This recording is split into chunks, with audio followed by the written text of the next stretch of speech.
Se disa miqësi zgjasin derisa njëri fillon të ecë përpara.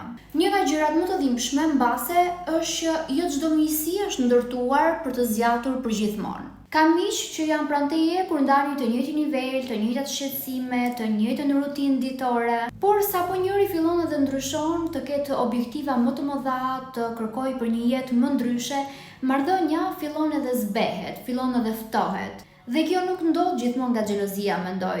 Ndodh sepse njerëzit rriten në drejtime të ndryshme. Por ka edhe raste kur suksesi yt i detyron të përballen me faktin që edhe ata mund të kishin bërë diçka për veten e tyre. Dhe kjo patjetër që nuk është gjithmonë e lehtë për të pranuar. Një mik i vërtet nuk ka nevojë të jetë në të njëjtin vend me ty që të gëzohet për ty.